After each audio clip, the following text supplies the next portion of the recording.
From the time Neca was a teenager, her beauty was spoken of in every corner of her village. Her skin glowed like ripened palm fruit under the sun. Her eyes were wide and soft as moonlight, and her laughter carried a melody that made even the elders smile. She moved with a natural grace that did not come from effort but from the gentleness of her spirit.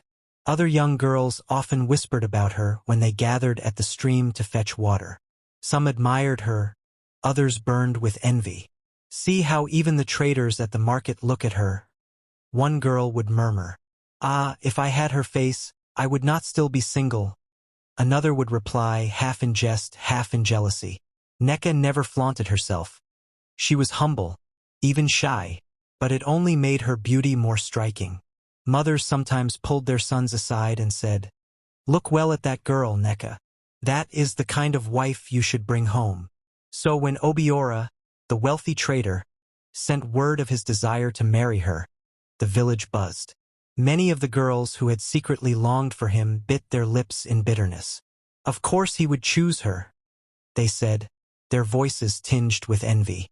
It is always Neca this, Neca that. Her wedding was grander than most in living memory. The talking drums sang her name, women ululated until their throats ached, and men nodded in approval. Neca, dressed in coral beads and fine wrappers, shone brighter than the midday sun.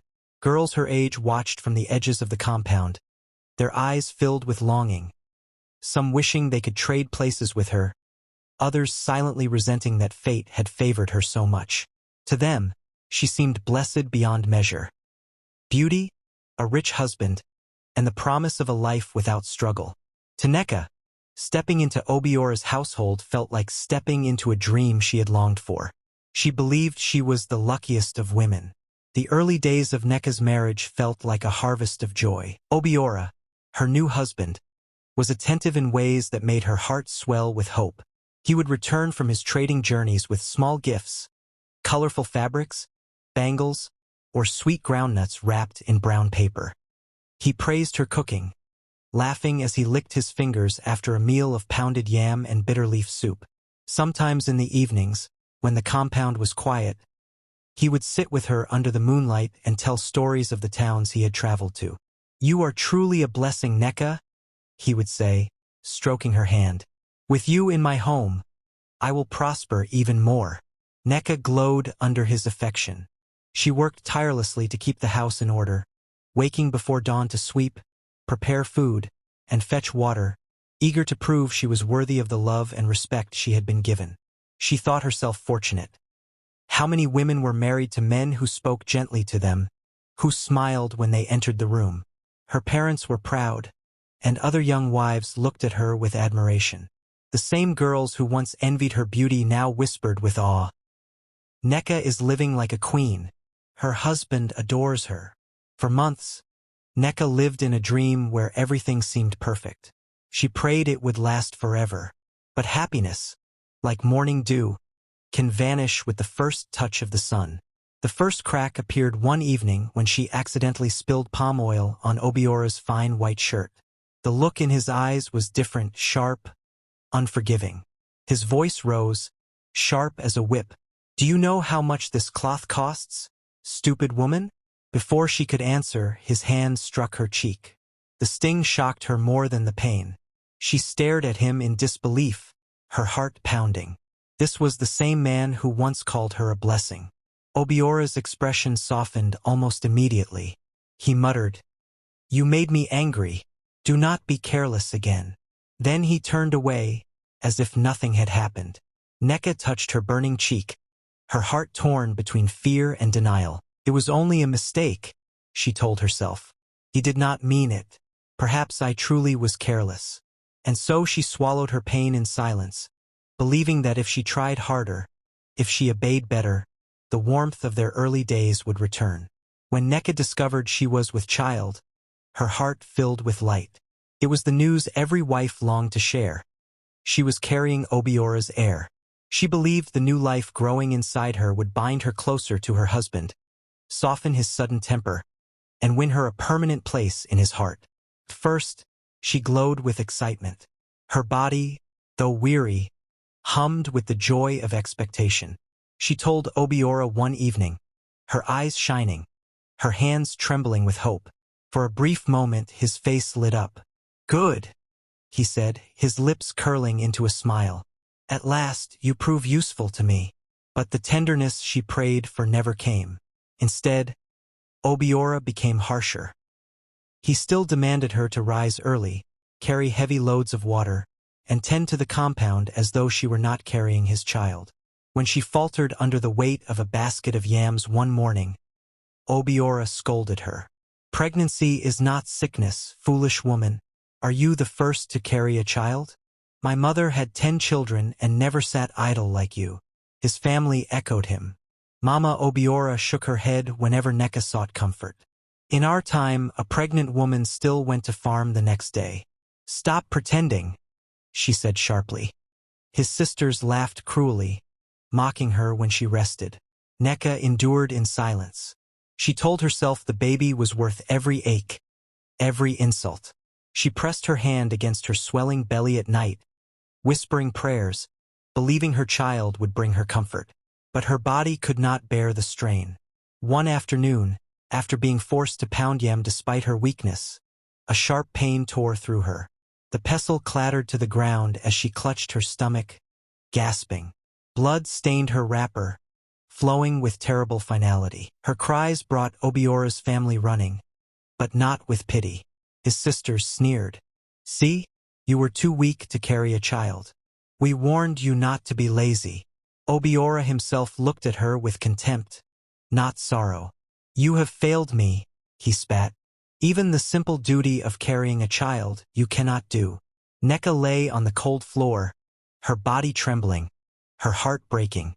The child she had dreamed of holding was gone, and instead of comfort, she was showered with blame. Yet even in her pain, she did not curse them. She endured, swallowing her grief, telling herself that perhaps another child would come, and with it, the love she longed for. After the loss of her first pregnancy, Neca's heart ached with emptiness, but she refused to surrender to despair. She prayed for another chance, believing that motherhood would win her the love and respect that always seemed to slip from her grasp. Soon, her belly began to swell again. This time, she told herself she would be stronger, more obedient, more enduring. She worked hard in silence, forcing her weak body to carry water, pound yam, and labor in the fields even when her joints ached. When she shared the news of her second pregnancy with Obiora, his face was cold. "Do not fail me this time," he warned, his voice like stone. "If you lose this child, you are no wife of mine." His mother and sisters echoed his cruelty. "Other women carry children like baskets without complaint. Do not bring shame again, Neca." So she bent her back lower, swallowed her hunger when Obiora withheld money, and endured every insult with quiet submission. She whispered to her unborn child at night, pressing her palm against her belly. "Hold on, my little one. You will be my joy, my comfort. You will make my suffering worth it." The months dragged on, each day a battle. And yet, by sheer willpower, she carried her pregnancy to its full term. When the labor pains struck, they came like fire through her body. She screamed, her cries echoing through the compound. But Obiora sat outside, impatient and scowling. "She must deliver quickly," he muttered, as though her suffering were an inconvenience. His mother scolded her for being noisy, saying, "Women stronger than you have birthed 10 children without such wailing." For long hours she fought for her life, sweat pouring down her body, her breaths ragged. At last, a cry pierced the night. A baby boy, strong and alive. But Neca's strength was gone. Her body, already weakened from months of toil and neglect, could not endure the storm of childbirth. She grew pale, her breath shallow. She held her son only once, pressing a trembling kiss to his forehead. Tears slid down her face, mingling sorrow and love. "My child," she whispered, her voice barely a breath. "Live, live where I could not." Then her body fell still, but her spirit did not leave quietly. As her eyes dimmed, her soul rose, unseen by the living. She looked down at Obiora, at his mother, at his sisters. faces hardened by cruelty. A storm of grief and fury welled up within her spirit. Her voice, though unheard by mortal ears, thundered in the air. You mocked me in life, you crushed me with your hands, you fed my tears to the earth. But I will not sleep quietly. I will return. My spirit will walk this compound until justice is done. My blood cries from the ground, and the earth has heard me. You shall not escape. The fire of her vow blazed for a moment, scorching the air, then slowly softened.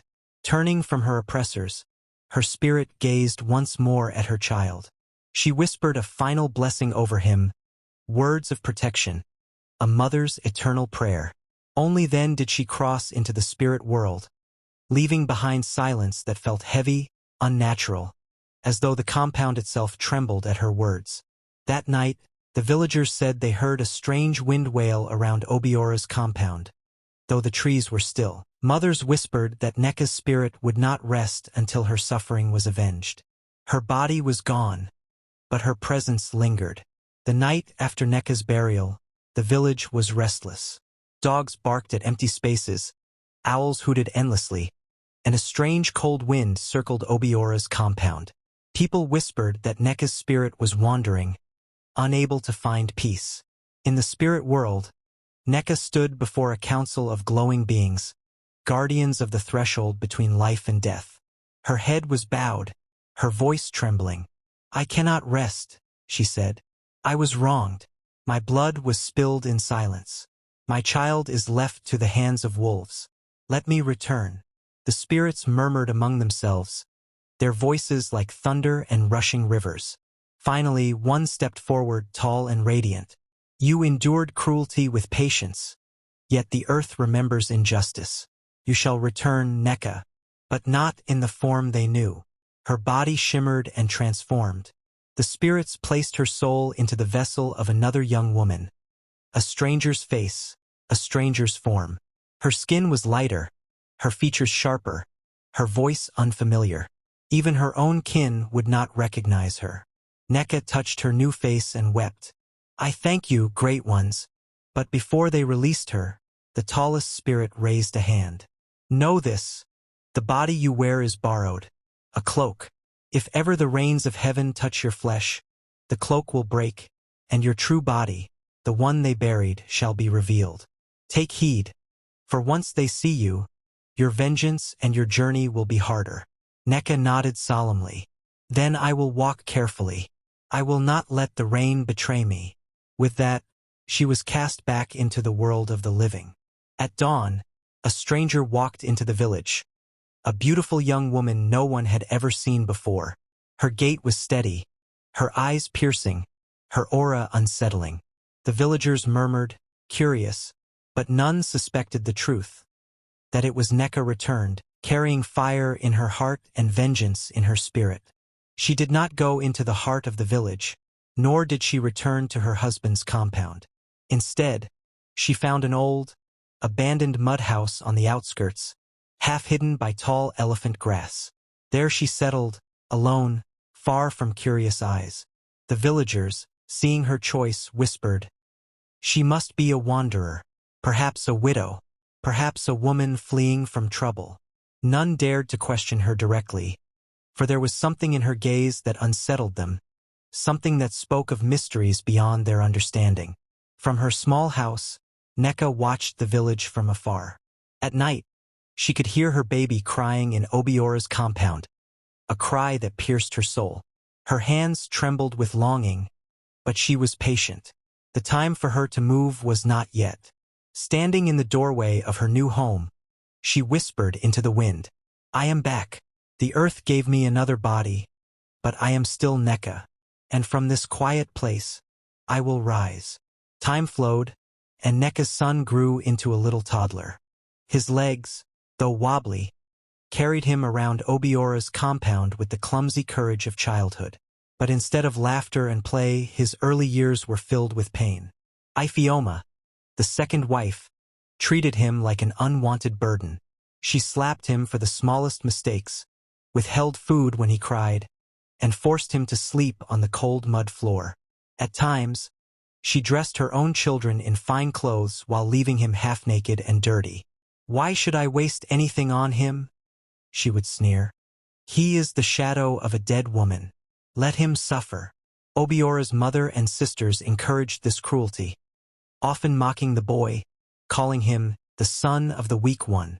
Obiora himself, drunk with pride and blinded by the flattery of his household, ignored the suffering. But Neca, though hidden in her new body, never ignored. From her small mud house at the edge of the village, she watched her son grow under pain. Every market day, she found a way to slip food into his little hands. Fried bean cakes, roasted yam, or small bowls of soup. Anything to quiet his hunger. At night, when she could sneak close to the compound without being noticed, she left small bundles of clothing she had bought with the coins from her food sales. The villagers soon noticed that, despite the cruelty he endured, the boy never completely wasted away. "Someone must be watching over that child," they whispered, but no one could say who. As she cared for her son in secret, Neca's heart hardened into stone. She had tasted suffering in life, and now she was forced to watch it repeated on her flesh and blood. The bitterness inside her grew darker each day. From her food stall in the market, she smiled and sold steaming bowls of soup, sweet porridge, and roasted meat. The villagers loved her cooking, praising her meals as magic for the tongue. But behind her gentle smile, her mind was already weaving a plan. She would use her food not just to feed but to destroy. Her heart whispered vengeance. Obiora, who once caressed her and later beat her. Ifioma, who poured her malice on an innocent child. Obiora's mother and sisters, who cheered at her suffering and mocked her death. All of them would one day eat her food, and all of them would perish by it. Each night, as she pounded yam or stirred soup in her hut, she whispered into the fire, "My child, they think you are alone, but I am here. I will feed you with love, and I will feed them with death. One by one, they will taste what they poured into me." Her eyes gleamed with a fire brighter than the flames of her cooking pot. The months rolled on, and Neca's life as the mysterious food seller grew more established. Her stall became a gathering place in the village square. Hunters, traders, and travelers all praised her cooking, saying her pots carried the taste of blessings. But what none of them knew was that the sweetness of her meals was a mask, hiding the venom of her vengeance. In Obiora's household, Ifioma's inability to cook became a constant embarrassment. Her soups were watery, her yam often burnt, her bean cakes hard as stones. Guests left hungry, and Obiora's pride was wounded. One market day, unable to bear the shame, Obiora followed the smell of roasted yam and spicy stew to the food stall at the edge of the square. There, he tasted Neca's cooking for the first time. "This food," he muttered, licking his fingers. "It is sweeter than anything I have eaten in years." From that day on, Obiora became a regular customer. Almost every evening, he carried bowls of soup and plates of yam back to his compound, boasting to his friends that he had found a woman who cooked like no other. Neca, standing behind her pots, smiled gently each time he came. In her heart, she whispered, "Eat, Obiora, eat with joy, for the same hands you betrayed now season your food, and the day of your downfall will rise from these very pots." Her beauty, too, was no secret. The men who came to buy food often lingered, their eyes lingering not just on her cooking, but on her radiant face and graceful movements. Soon, suitors began to visit her small mud house with gifts, colanuts, palm wine, goats, even promises of farmland. "You are too beautiful to live alone," they said. "Be my wife, and I will make you queen of my home." But Neca refused them all with a soft smile. "Marriage is not my portion for now." In truth, her heart was closed. She had been a wife once, a submissive wife who gave her all, and it had led her to the grave. Now her life was not for marriage or pleasure. It belonged to her son and to the vengeance that burned like fire in her chest. Yet amidst her strength, she carried one fear, the warning of the spirits. "If the rains of heaven touch you, your cloak will break, and your true body shall be revealed." And so Neca lived carefully, On sunny days, she cooked and sold with cheer. But when dark clouds gathered, she quietly packed her pots, covering her food with cloths, and disappeared into her small house at the edge of the village. If the rains began suddenly, she would bolt her door, refusing to step outside until the last drop had fallen. The villagers whispered about it, saying, "This woman hates the rain. Perhaps she carries a secret wound." But none pressed further. Her life moved in silence, but every step was part of her plan. She fed her son in secret, clothed him with the coins from her trade, and at the same time fed her enemies with the very meals that would one day become their undoing. And each night, when she knelt by her fire, she whispered to the shadows, "Let them eat, let them laugh, let them mock my child. Their mouths are wide, but one day their stomachs will turn against them. I will serve them death, sweetened with pepper and oil." The marketplace was alive with chatter, the smell of roasted yam and stew drifting over the square. Neca stood behind her pots, her face calm, her hands steady, though inside her heart beat with a fire she could no longer contain. For months she had waited, feeding the village, feeding her son in secret, feeding her enemies without their knowledge. The time had come for her vow to move from thought into deed. That afternoon, Obiora's sister, Ngozi, had swaggered into the market with 2 other women. Ngozi was loud, sharp-tongued, and as arrogant as ever. She had been one of the cruelest voices against Neca in life, mocking her when she wept, cheering Obiora when he struck her, and sometimes striking the little boy for a broken toy or a ripped wrapper. "Give me food, woman," Ngozi had ordered, tossing a few cowries onto the tray. "Your cooking had better be worth my money." Neca served her with the same polite smile she offered everyone. Ngozi ate with gusto in front of the watching crowd, chewing, criticizing, calling to the other women to taste. The market hummed. People praised the food. Obiora's name came up in gossip again. Ngozi ate a second helping, bragging about having no time for worry and flaunting her wealth. Hours later, long after the market had emptied and the moon had climbed overhead, Ngozi lay in her house. She had returned home full and talkative, praising herself and mocking the poor. She drifted off to sleep in the cool of the night, surrounded by the heavy curtains and the comforts her rank allowed. When morning came, her servants found her still, quiet in the thin dawn light, a hush over the compound. They called for the healer and for the elders, but by the time flames were lit and elders gathered, Ngozi's breath had gone. She had died in her own bed, in the middle of the night, while she slept. News moved through the village like wind through dry grass. Some whispered of sudden sickness. Others muttered of a hidden curse or an angry spirit. The mourning at Obiora's house was immediate and loud. Wailing women, beaten drums, and the cutting grief of a family that had lost one of its own. Because Ngozi had died at home and not in the market, suspicion did not fall on the food seller. The link, if anyone thought to make it, was too thin and too dangerous to voice. From her small hut at the edge of the village, Neca listened to the wails that rolled across the compound. She did not dance nor gloat, but there was a close, cold fulfillment in the hollow of her chest. It was not the relief of a petty triumph. It was the hard satisfaction of a vow kept. She had taken the first careful step. Ngozi had died where her family would tend her body and chant the old prayers, and the market's suspicion stayed buried under a blanket of ritual and grief. "This is only the beginning," she whispered to the darkness, voice steady. "One voice is gone, but many remain. They thought me weak in life, but in death I have become stronger. They will taste their reward, one by one, from the very hands they despised." She sat up by her tiny hearth as the village woke. Flames licked the pot ribs, spice lifting into the air, and she set about her day. Outside, the funeral procession readied itself, drums beating a piece of sorrow. Inside, Neca folded her hands and planned the next patient act. More meals, more days, more careful watching. The village had not yet recovered from Ngozi's sudden passing when another shadow fell across Obiora's compound. Morning drums had scarcely stopped when grief returned, this time darker and closer. Obiora's mother, Mama Obiora, was the first to follow.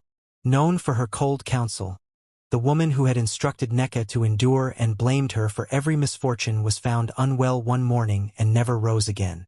The healer worked until the sun bowed, but Mama Obiora breathed her last beneath the same roof that had once scolded and humiliated Neca. Then, one by one, the remaining sisters began to falter. At first the village whispered of a cruel curse. Then they spoke of bad luck. A hush spread through the compound.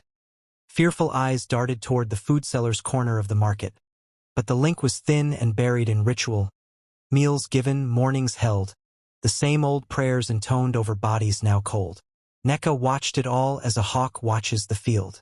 From her small house she kept to herself, selling at the square, smiling to neighbors whose faces never quite met her eyes. She dressed modestly, folded her hands, and fed the villagers as she always had. To the world she was the gentle cook with sorrow in her voice. To herself, she was the executor of a promise sworn in the dark. She did not celebrate each death as if pleasure spurred her on. Instead, there was a hard, hollowed sense of completion, like striking a tally carved into a tree. Each name that left the world was another notch toward what she felt was a balance being restored. Yet the hollowness was shaded by the weight of her choice. Vengeance had become a road she could not leave. Her strategy was not chaotic or reckless. She moved like a chess player, placing herself within the patterns of the village, serving at festivals, bringing convalescent meals when the elders fell ill, offering food at wakes and ceremonies. She placed herself where she would be welcomed without question. She let grief open doors for her hands. The village, steeped in ritual and obligation, accepted food from the grieving seller with compassion, thinking they honored the dead by eating together. All the while, one thread of her plan remained clear. Obiora must be last. He had been the center of her torment. He had held power to hurt her and to abandon her child. He deserved, in her reckoning, to understand fully before the end. His family stripped away, his pride hollowed, and only then would he sit to a final meal that sealed his fate. She imagined the slow unraveling of his comfort. A mother gone, sisters gone. His compound emptied by one calamity after another until the arrogance that had once filled his chest was replaced by fear and understanding. Obiora grew suspicious as the deaths continued. He paced at night, muttered with guests, and finally began to look toward the market with narrowed eyes, not in search of solace, but for answers. Neca met his gaze sometimes at the square. An old memory rose in his face, a flicker of recognition he could not place. In public he remained a grieving man. In private he spent more hours in the quiet of his courtyard, listening for whispers and weighing them like a man balancing debts. Neca felt him search. She took precautions born of that knowledge. She kept her distance when rain threatened. The spirit's warning remained a vow she would not break. She cultivated neighbors who'd vouch for her character if anyone sulked suspicion, and she kept a soft grief in her eyes whenever the compound sent mourners to the square. She wept with them, fed them, and listened to the stories they told in the night. Stories that often told her more than she said to herself. The village's very compassion shielded her. They could not fathom that the woman who baked round cakes and tied fragrant wrappers was the same who had once been a beaten wife. At times, fatigue flickered across her face like wind over a low flame.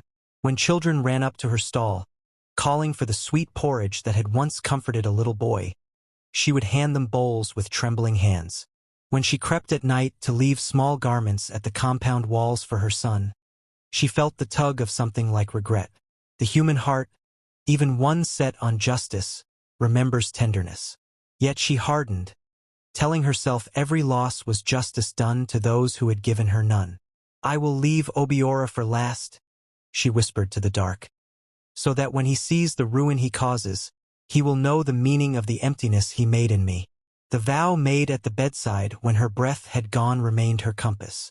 As the compound's portrait of power thinned, mothers and sisters gone, voice after voice silenced, Obiora's nights lengthened into restless watchfulness. He closed his doors more often and ate less in company. The people around him began to speak in lower tones, glancing at the market with new uncertainty. The village had changed. So had the rhythm of feasts and funerals. And in that change, Neca kept her cart moving, her pot steaming, her face folded like a prayer. She had begun a harvest she intended to reap, and she made sure, with every careful step, that the last plate would be his. For months, Neca had lived like a woman of two faces, one for the village, another for herself. Yet beneath the shadow of vengeance, she never forgot her son. Each day she counted her earnings carefully, saving coin after coin, not for pleasure or adornment, but for the boy who carried her blood. In secret, she had entrusted a traveling trader with her savings. The man, who believed he was helping only a grieving food seller, carried the money to her aged parents in their distant hamlet. "This is for your grandson," he always said. His mother cannot forget him. Her parents, long believing that Neca had died in childbirth, were bewildered but overjoyed. Each season, they received more cowries than they had ever known, enough to buy him fields, goats, and clothes. They wondered how a child could be so blessed when his mother was gone. At night they whispered, perhaps his mother left a spirit behind to provide for him. In their hearts they began to make plans. "Soon," her father said, "we must go and bring our grandson here. He should not suffer under strangers. We will raise him ourselves." Back in the village, storms of another kind gathered. Obiora's household had grown restless. His second wife, weary of his grief and bitterness, clashed with him often. One evening, their quarrel echoed across the compound, voices raised, curses flung. Finally, Obiora stormed out, fists clenched, pride bruised. "I will not eat her tasteless food tonight," he barked, striding into the night. "I will eat at the market." The market fire still burned when he arrived, and there she stood, Neca, veiled in her borrowed flesh, ladling soup with the grace of a queen. He ordered with a scowl, tossed his cowries carelessly, and ate with the hunger of a man who wanted to drown his anger in spice and meat. Neca served him with calm eyes and a steady hand, though inside her spirit coiled like a serpent ready to strike. This was the night. The circle of vengeance had reached its end. When Obiora rose to leave, he took barely 3 steps before clutching his stomach. His knees buckled, his face twisted in agony, and he crashed onto the earth in front of her stall. The market erupted in chaos. Villagers rushed forward, crying out his name. Some turned to Neca, demanding, "What did you give him? What did he eat?" Confusion whirled like a storm. Neca stood frozen, her heart pounding, not with fear of discovery, but with the nearness of completion. She was so consumed by the moment that she failed to notice the sky splitting above. Dark clouds groaned, and before she could flee, the heavens opened. Rain fell in heavy sheets, drenching her head, soaking her wrapper. And then it happened, her borrowed flesh dissolved like smoke. Before the eyes of the villagers, her face reshaped, her skin shifted, and her true form returned. Gasps tore through the crowd. Some stumbled backward in terror. Children screamed, and Obiora, writhing on the ground, breath failing, lifted his head one last time. His eyes, clouded with pain, cleared for a moment as recognition struck. There, standing above him, was not the food seller he thought he knew, but Neca, his wife, the woman he had loved and beaten, the mother of his child, the one he had buried. His lips parted in a hoarse whisper, Neca. But the word barely left his tongue before death claimed him. His body stiffened, his hand fell limp, and Obiora's story ended there in the dust of the market. The villagers, stunned and trembling, turned to the figure of Neca. Her spirit burned bright in her true form, her beauty radiant, her eyes aflame with the sorrow of the wronged. But before anyone could speak, before a hand could reach to seize her, her body shimmered like mist. Then, before their very eyes, not only Neca, but everything that belonged to her, her pots, her steaming food, her stall, her little house at the edge of the village, vanished into thin air. It was as though she had never existed. Only the echo of her vow remained, rolling with the thunder and the rain. The villagers shivered, whispering in awe and terror. Some swore they had seen a ghost. Others cried that justice had walked among them. but none dared linger long at the empty space where her stall once stood. Neca's vengeance was complete, and like smoke carried by the wind, she was gone. In the unseen realm, Neca stood where no mortal eyes could reach. Her form was calm now, no longer veiled in borrowed flesh. Around her stretched the quiet plain of the spirit world, bathed in a silver glow. She had accomplished what she had vowed. Every hand that had tormented her was silenced, and the man who had broken her spirit in life had fallen at her feet in death. A strange peace settled within her. It was not joy nor laughter, but a deep, steady fulfillment, the stillness of a promise kept. Lifting her face toward the endless sky, she whispered, "Thank you, you who gave me strength, you who gave me another chance, you who warned me and guided me. I have finished my mission. My son will live free, and I can now rest." The spirit winds stirred as if answering, wrapping her in their embrace. Back in the mortal world, Obiora's burial was heavy with sorrow. Drums beat for days, wailing women filled the compound, and the ground swallowed the man who had once walked so proudly. His second wife sat with ashes on her head, her eyes swollen with grief. Yet her mourning was not only for her husband. Fear gnawed at her too. She had seen the strange things with her own eyes, and in her heart she wondered if the ghostly woman's anger might one day reach her again. But the story of Neca was already turning into legend, passed in whispers among the villagers. Some said she had been a spirit all along. Others claimed she had walked among them as a test from the gods. No one dared speak ill of her anymore. Days after the burial, two weary but determined figures arrived at the village gates, Neca's parents. They came with wrapped bundles, walking sticks, and trembling hearts. Their faces carried lines of age but also of hope. They asked for their grandson, explaining to the elders that the child must not remain in a house darkened by so much death. The elders, uneasy and eager to please, agreed. Obiora's second wife wept as the boy was handed over, but she did not fight. She had lost too much already, and deep inside she knew she had never loved the boy as his mother had. Neca's parents carried the child away, their hands firm but tender. "Your mother watches over you," his grandmother whispered. "You will grow among those who love you." The boy, too young to understand, clutched the hem of her wrapper and walked beside them, leaving behind the house of shadows. In the spirit world, Neca saw it all, the burial, the mourning, the journey of her son into safety. A single tear slipped from her eyes, not of sorrow, but of release. Her mission was fulfilled, her child was safe, and her enemies lay silent. Turning away from the mortal plane, she whispered once more, "I thank you, great ones of the spirit world. You gave me strength when I was weak. Now I will rest, until the earth calls me no more." And with that, Neca's spirit walked into the eternal light, leaving behind a tale that would live on in the tongues of generations. The story of the beautiful woman wronged in life, who returned in death to claim her justice.